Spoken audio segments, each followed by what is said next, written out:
오늘의 비유 말씀은 잘 아시는 대로 누가복음 13장 말씀해 보시면은 이제 사람들이 와서 예수님께 말하기를 그 빌라도가 이제 갈릴리 사람들을 많이 죽였습니다. 많이 죽였는데 그때 그 많이 죽였다는 소문을 듣고 사람들이 와서 얘기하니까 예수님께서 하시는 말씀이 그때 죽은 사람들이 다른 갈릴리 사람들보다도 더 많이 죄를 지은 것이 아니다라고 말씀하셔요.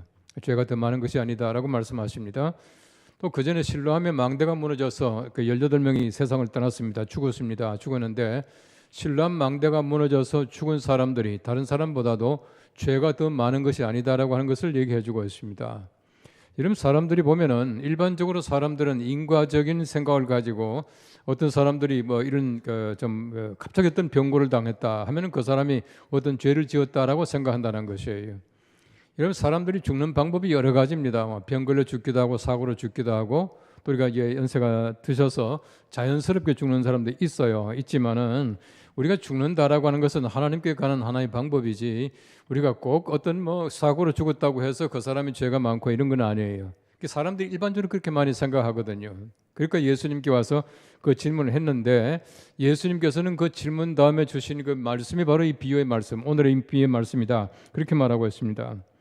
일반적으로 관념이라고 하는 것은 죄가 많은 사람들이 벌을 받는다라고 하는 것입니다. 우리 전체적으로 볼 때에 우리 사람들이 죽고 벌 받고 고통당하고 하는 것은 죄의 결과입니다. 그건 틀림없습니다. 우리 죄로 말미암아 사람이 죽어요. 하나님께서 아담에게 말씀하시기를 내가 이것을 먹는 날에는 반드시 죽으리라. 옛날 성경 보시면 정령 죽으리라 라고 말씀하셨잖아요. 이 선악과를 따먹은 사람들이 죄로 말미암아 반드시 죽게 되어 있습니다. 그런데 우리가 죽는 것은 어떤 죄로 말미암아 죽은 것이 아니다 하는 얘기입니다. 여러분, 예를 들어서 우리가 어떤 죄를 지어서 벌을 받는다면은 우리 가운데 벌 안 받고 살 사람이 누가 있겠습니까? 구약 성경 말씀 시대처럼 어떤 죄를 지었을 때 하나님께서 그때에 이제 죄를 지은 그 순간에 벌을 주시고 때때로는 때리기도 하고 죽이기도 하신다면은 아마 여기 예배당 나올 사람 별로 없는 것 같아. 잘 모르긴 하지만 우리가 다 그런 죄를 짓고 살아간다는 얘기입니다. 그런데 예수님께서 하신 이 말씀은 어떻게 보면 잘 맞지 않는 것 같아요. 어떤 사람이 무화과 나무를 심었다. 근데 3년 동안 두고 봐도 열매가 맺히지 않았다. 잘라버리겠다고 말하니까 바로 그 과원지기가 와서 하는 말이 1년만, 금년만 더 두고 보십시오. 내가 열심히 파고 거름도 주고 물도 주고 잘 가꾸겠습니다. 만일은 내년에 열매를 맺으면 좋지만은 그렇지 않으면 그때 잘라버리십시오 라고 말하지 않습니까? 이 비유의 말씀이 무엇인가?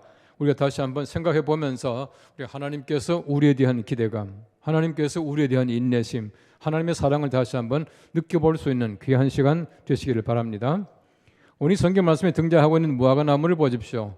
이 지금 성경 말씀에 말하기를 어떤 사람이 한 사람이 포도원에 무화과 나무를 심었다 이렇게 말하고 있어요. 여러분, 그 당시에 포도원에 무화과 나무를 심는 것은 일반적인 그 당시 하는 농사 관행이었다고 합니다. 어쨌든 보십시오. 포도원이 줍니까? 무화과 나무가 줍니까?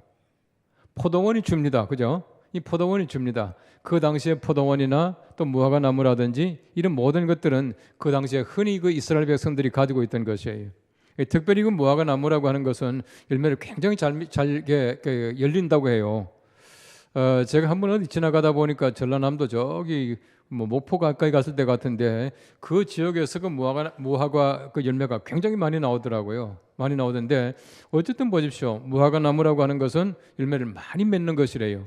많이 맺는 무화과 나무가 열매가 없다라고 하는 것은 다시 말하면 그 나무의 기능에 걸맞지 않다는 겁니다. 하나님께서 우리에게 주신 우리의 기능이 있습니다.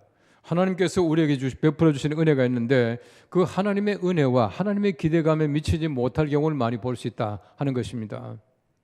우리가 때때로 그렇지 않습니까? 하나님께서 우리에게 되신 기대감이 얼마나 큽니까? 우리가 세상에 보내놓고 하나님께서는 참으로 귀한 일들을 감당할 수 있도록 하나님께서 기대하고 계셔요. 우리가 많은 열매를 맺기를 기대하십니다. 그럼에도 불구하고 우리가 열매가 없을 때 하나님께 실망이 되고 하나님은 참다 못해서 하나님께서는 잘라버리겠다 그렇게 말한다는 것입니다. 어쨌든 이 무화과 나무라고 하는 것은 굉장히 열매를 많이 맺는 것인데 우리 옛날 그 창세기에서부터 이 무화과 나무는 등장하잖아요. 여러분 보십시오. 아담과 하와가 죄를 지었을 때에 뭘 가지고 치마를 이렇게 엮어서 입었죠? 무화과 나무 잎이라 그렇게 말하고 있습니다. 이 무화과 나무 잎이라고 하는 것은 최초의 사람들의 의복이에요. 여러분, 사람들의 죄를 무화과나무로 가릴 수가 있겠습니까? 이 무화과나무라고 하는 것은 어떤 면에서 볼 때에 우리 사람들의 죄를 가리는, 이 땅에 살아가면서 우리가 임시 방편으로 쓰는 것밖에 되지 않는다, 그렇게 말하고 있습니다. 우리가 세상에서 아무리 열매를 많이 맺는다고 하더라도 하나님 나라에 갈 수 있는 열매를 맺지 못해요. 무슨 말이냐 하면은, 하나님께서 우리가 열매가 많다 적다라고 하는 것을 그걸 반드시 우리 헤아려 가면서 보시지 않는다는 얘기입니다. 이건 예를 들어서 내가 열매를 100개 맺었어요. 이 사람은 10개밖에 못 맺었어요. 이 사람은 천당 가고, 미안합니다, 천당 못 가고 내가 갈 줄 압니까? 그건 아니에요. 하나님 보실 때에 우리 열매라고 하는 것은 전부 상대적입니다. 어떤 사람에게는 5달란트를 주셨잖아요. 그럼 열매를 5개를 맺어야 되는데 2개밖에 못 맺었어요. 이 사람은 2달란트를 받았는데 3개 열매를 맺었어요. 하나님께서 누구 더 칭찬하시겠습니까? 2개와 3개는 숫자로 볼 때는 차이가 나고 사람들의 눈에는 차이가 난다고 말할지 모르지만 하나님 그렇지 않아요. 하나님은 굉장히 공평하십니다. 우리의 열매를 헤아리고 계시는 분은 아니단 겁니다. 중요한 것은 무엇이냐 하면 우리가 열매를 충실하게 맺을 수 있어야 된다는 거예요. 최대한 열매를 맺어야 된다는 겁니다. 이게 더 중요한 것이에요. 이런 무화과나무도 마찬가지일 겁니다. 예를 들어 가지고 이제 열매가 맺히기 시작하는, 잘 모르겠습니다만 한 2년생이 있다고 가정해 봅시다. 여기에 10년생이 있어요. 많이 맺힐 수 있는 게 있습니다. 그런데 2년생이 10년생보다 더 많이 맺혔다 하면은 하나님께서 보실 때는 아니란 얘기입니다. 오히려 10년생 무화과나무를 책망하실지 모른다는 것이에요. 이 포도원에 심기운 무화과나무를 잘 보십시오. 이 포도나무라고 하는 것은 이스라엘 백성들의 상징이에요. 우리 구약 성경 말씀에도 보시면은 이 포도원에 관한 얘기가 많이 나오고요. 특별히 이사야서에 보면은 이 포도원에 관한 얘기가 나오면서 이스라엘 백성들이 포도원이고 하나님께서 기대하시는 것은 좋은 포도밭에 좋은 포도를 심고 좋은 열매를 맺히기를 기대하시다, 그렇게 말하고 있거든요. 이스라엘 백성들을 얘기하고 있습니다. 여러분, 이스라엘 백성들 가운데 하나님께서는 굉장히 많은 것을 주셨는데 그 가운데 하나가 뭐냐면 이 포도나무 가운데 하나님께서는 무화과나무를 심어주셨다, 그렇게 말하고 있는 것이에요. 우리가 하나님 입장에서 볼 때는 어떻습니까? 우리가 다 하나님께서 사랑하시는 귀한 사람들이지만은 우리는 포도원 한가운데 심겨진 포도가 무화과나무와 같을지 모른다는 겁니다. 그래서 사실은 보면은 무화과나무 열매를 많이 맺기를 기대하시죠. 그보다 더 중요한 것은 뭐냐 하면은 포도나무 열매가 아주 알차고 연글기를 기대하고 계시다는 거예요. 여러분, 우리가 다 하나님의 은혜로 삶으로 말미암아 이제는 우리가 하나님께 접붙임을 받아서 하나님께서 기뻐하시는 하나님의 아들, 딸이 되었다, 그렇게 말하고 있지 않습니까? 우리를 통해서 많은 열매를 맺기를 기대하고 계시는데 그렇지 못하면 안 된다는 것이에요. 나무 중에서 가장 가치 있는 나무 중에 하나가 무화과나무, 열매가 많은 나무입니다. 이 무화과나무 생산력이라고 하는 것은 굉장히 빠르고 이제 많거든요. 그런데 열매를 맺지 못하고 있다, 그렇게 말하고 있는 것입니다. 제가 좀 전에도 말씀드린 대로 우리가 모든 사람이 전부 열매를 맺을 수가 있어요. 여러분, 우리가 열매라고 하는 것을 잘 보십시오. 이 무화과나무라고 하는 것은 잎을 엮어서 치마를 만들었다고 말하지만은 이 무화과나무라는 그 자체가 잎을 따기 위해서, 잎을 보기 위해서 있는 나무가 아니잖아요. 흔히 말하는 관상수가 아니잖아요. 무화과나무는 유실수입니다. 유실수예요. 여러분, 예수님께서 예루살렘에 입성하실 때, 마지막에 보시면 입성하실 때에 열매 없는 무화과나무를 책망하신 장면이 나와요. 그런데 만일에 그 무화과나무가 관상수 같으면, 그냥 눈으로 보는 나무 같으면 괜찮아요. 열매가 있어야 하는 나무가 열매가 없을 때 책망을 받는다, 그렇게 말씀을 하고 있거든요. 하나님께서 우리를 왜 세상 보냈습니까? 여러분, 우리에게 달란트가 없는 사람들이 있습니까? 여러분의 달란트는 여러분이 다 가지고 계시고 여러분들이 보실 때 여러분들만 아는 달란트가 분명히 있어요. 아무리 가깝다고 하더라도 그분의 달란트를 모를 때가 있습니다. 본인은 분명히 압니다. 하나님께서 그에게 주신 은사가 분명히 있다는 겁니다. 그걸 잘 발견하고 그것을 잘 하나님께 다시 드릴 수 있는 것이 우리에게는 굉장히 중요하다라고 하는 것입니다. 열매 없는 무화과나무가 책망을 받게 되는 것입니다. 책망받게 되는 것이, 이 열매를 맺어야 되는 이 나무가 열매를 맺지 못하게 되자, 그것도 한두 번이 아니지 않습니까? 한두 해가 아니거든요. 3년이나 기다렸지만 열매를 맺지 못했다라고 하는 것은 어떤 면에서 볼 때는 열매를 맺을 가능성이 없다라고 말할 수도 있어요. 그 찍어버리겠다라고 말하니까 하나님께서는 한 해만 더 기다려보자라고 말씀을 하셔요. 이 말이 무슨 말이냐 하면은 우리 예수 그리스도가 이 땅에 오심으로 말미암아 우리의 구원, 우리 모든 사람들을 하나님께서 사랑하시고 포용하게 만들어 주신다는 얘기입니다.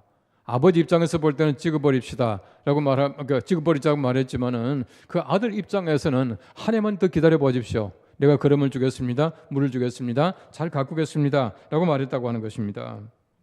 여러분, 기다림이라고 하는 것이 얼마나 하나님께서 주신 사랑인지 몰라요. 이런 포도원 품꾼의 비유를 잘 보십시오. 이른 아침에 사람들이 포도원에 들어갔죠. 제3시에 또 들어갔죠. 제6시에 또 들어갔죠. 제9시에 또 들어갔죠. 제11시에 마지막에 다시금 와서 사람을 데리고 갔다. 그렇게 말합니다. 11시라고 하는 것은 요즘 시간으로 말하면 오후 5시예요. 오후 5시라고 하는 것은 이제 쉽게 말하면 포도원 일을 마감할 1시간 전입니다. 1시간 전에 와서 보니까 여전히 놀고 있는 사람이 있는지라. 왜 놀고 있느냐? 데려가는 사람이 없습니다. 그래, 너도 들어와서 일하라. 이렇게 말하지 않습니까? 여러분, 그 가운데 굉장히 중요한 점이 있습니다. 그것이 뭐냐면은 하나님께서는 부지런하게 끊임없이 하나님께서는 찾고 계시다는 얘기입니다. 여러분 보십시오. 이른 아침에 와서 포도원에 들어간 사람과 11시에 와서 바꿔 말하면 1시간밖에 일하지 않은 사람이 꼭 같은 품삯을 한 데나리온 받거든요. 그런데 하나님께서 부지런하게 찾으시고 하나님의 인내하심이 없다면은 절대 우리는 들어갈 수가 없어요. 하나님의 부지런하심이요, 하나님의 인내하심. 하나님께서 예를 들어 가지고 제 6시쯤 와서 6시 같으면 이제 12시잖아요. 6시쯤 와서 사람을 데리고 가고 이제 끝났다. 문 닫아놓고는 끝 하면 어떻게 되겠습니까? 나머지 사람들 다 못 들어와요. 제가 볼 때는 한 가지 참 중요한 게 또 하나가 있습니다. 제 11시까지 마지막까지 기다린 사람이 이제 1시간밖에 남지 않았어요. 1시간만 있으면 포도원에 문 닫을 시간인데 그때까지도 누군가가 나를 데리고 가리라고 기대하면서 기다리고 있는 그 사람의 인내심도 대단하잖아요. 하나님께서는 그런 걸 보셔요. 우리가 마찬가지입니다. 우리가 얼마나 부족합니까? 얼마나 우리가 참 이렇게 역할이 적은지 모릅니다. 그럼에도 불구하고 우리가 마지막에 무엇인가 내가 자금이라도 하겠다라고 생각하는 그 자체가 하나님께서는 사랑하시고 또 하나님께서는 기대하시다, 그렇게 말하고 있는 것이에요. 여러분, 하나님께서는 절대로 꺾어버리지 아니하셔요. 상한 갈대를 꺾지 아니하시니까 하나님께서 3년 동안 열매를 없다고 해서 무화과나무를 잘라버릴 하나님이 아니라는 겁니다. 하나님은 끝까지 기다리셔요. 끝까지 기다리십니다. 언제까지? 열매를 맺힐 때까지 기다리시다, 그렇게 말하고 있는 것입니다. 이 성경 말씀에 자세히 나타나지 않습니다. 우리 얼마든지 상상해 볼 수 있다고 생각되어져요. 여러분, 예를 들어서 그 다음 한 해가 지나갔습니다. 주인께서 말씀합니다. 이젠 잘라버리자. 그럼 이 농부가 어떻게 하겠습니까? 내가 열심히 했습니다. 한 해만 더 기다려 주십시오라고 또 말할 수가 있다는 거예요. 이게 바로 하나님의 사랑이고 예수 그리스도가 우리에 대한 사랑이라는 얘기입니다. 예수님이 이 땅에 오심으로 말미암아 하나님의 사람들을 사랑하시되 끝까지 사랑하시니라. 하나님 절대 포기하지 않는다는 겁니다. 우리 예수님이 이 땅에 오셔서 모든 사람을 구원하시기 위해서 오셨는데 예수님께서는 절대 한 사람의 생명도 포기하지 않는다는 얘기. 끝까지 기다리고 마지막까지 기다립시다 라고 말한다는 겁니다. 제가 자주 얘기하지만 방주를 잘 보십시오. 방주 제일 마지막에 모든 동물들이 다 탈 때까지, 모든 사람이 다 탈 때까지, 또 마지막 그 동물 하나라도 남김없이 다 탈 때까지 하나님이 기다리시고 마지막에 문은 노아가 닫았다 아니거든요. 하나님이 직접 닫으셔요. 우리 사람이 닫으면 실수할까 봐 마지막에 하나님이 직접 문을 닫으십니다. 이게 하나님의 사랑이라고 하는 것입니다. 어떤 분이 쓴 책에 보니까 참 재미있는 얘기가 나오더라고요. 실패는 용납하지만 실수는 용납하지 않는다, 그렇게 썼더라고요. 실패는 용납하지 않지만 실수는 용납하지 않는다. 예를 들어서 우리가 실패한다라고 하는 것은 해봤다는 얘기거든요.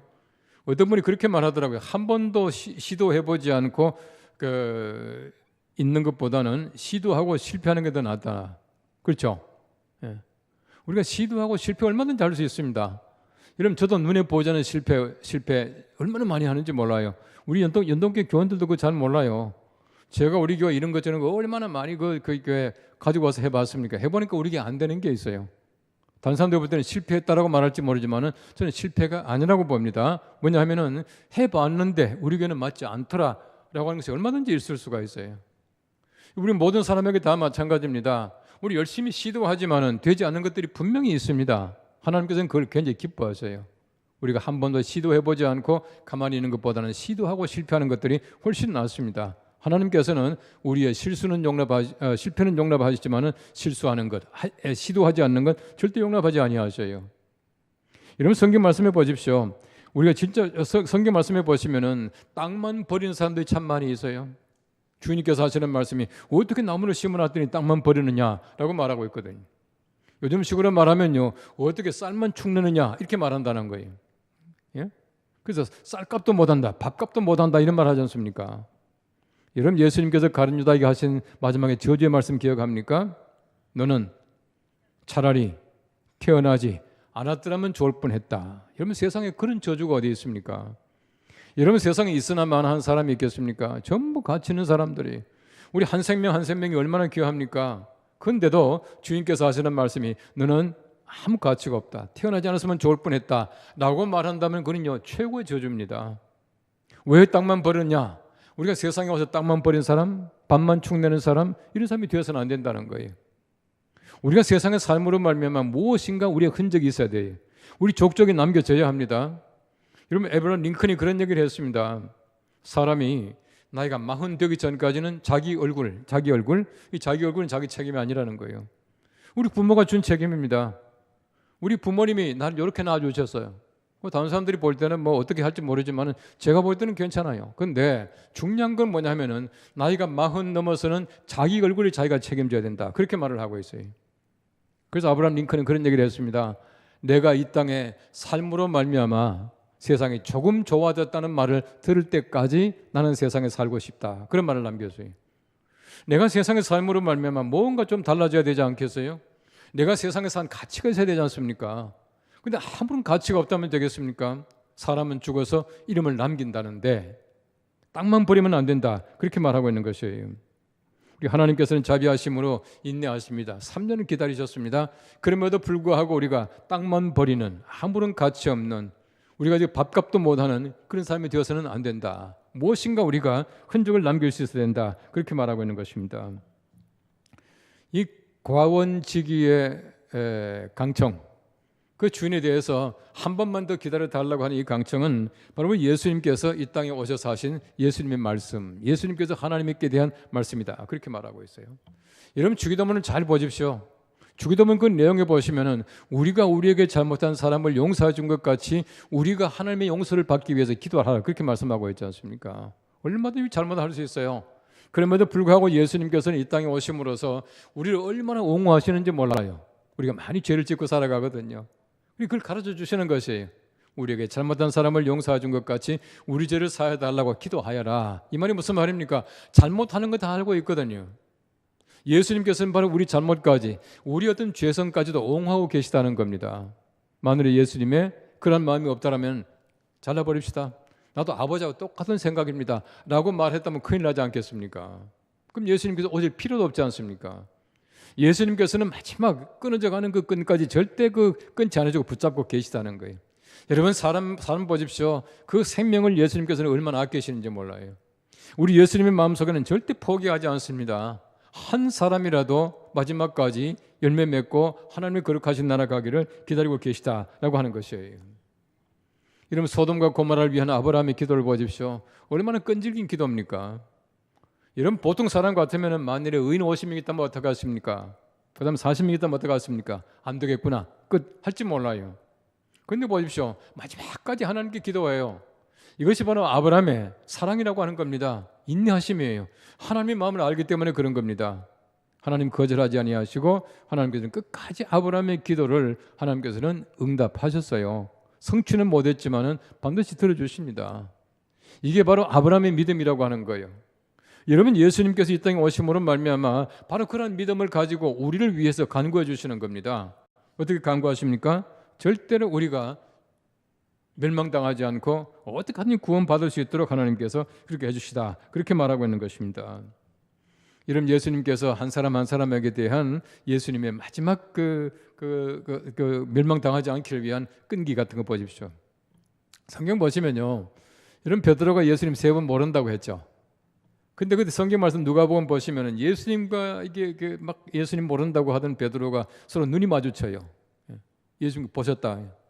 이런 눈이 마주칠 때 어떻게 했습니까? 이런 베드로와 예수님께서 지금 막 잡혀 있는데요. 지금 불 피우는 옆에서 베드로가 나는 절대 모릅니다. 그 사람 내가 알지도 못합니다. 뭐 저주하면서 내가 모릅니다 그랬잖아요. 지금 저주하면서 예수님 모른다고 하는 그 베드로와 예수님이 눈이 마주쳤다. 내가 같으면요 한바탕 내가 막 화를 내게 해서 이 괘씸한 이게 얘기하지 않겠습니까? 예수님 그렇지 않아요. 예수님 보십시오. 마지막까지 베드로가 예수님 사랑할 수 있도록, 돌아올 수 있도록, 회개할 수 있도록 기회를 주셔요. 언제입니까? 그 다음에는 부활하신 다음에 디베라 강가에서 그 호숫가에서 다시금 조반을 먹으시고 네가 나를 사랑하느냐 말씀하신 거 보십시오. 끝까지 예수님께서는 돌아올 수 있도록 만들어 주셔요. 이게 바로 예수님의 사랑입니다. 우리가 세상에 와서 살아가면서 우리가 하나님께서 내게 주신 귀한 은총이 있습니다. 우리에게 대한 하나님의 기대감이 있습니다. 그 기대감에 미치지 못하고 땅만 버리고 밥만 축내는 사람이 아니라 우리 예수님의 끈기 있는 그 사랑으로 말미암아 우리 구원받는 하나님의 귀한 종들 다 되시기를 간절히 바랍니다. 기도하겠습니다. 하나님 감사합니다. 땅만 버리는 쓸모없는 무화과나무 같은 그런 존재가 아니라 우리 예수님의 은혜로 말미암아 한 해를 또 참으시는 주님의 사랑으로 말미암아 많은 열매 맺는 우리가 되게 하옵소서. 예수님의 이름으로 기도합나이다. 아멘.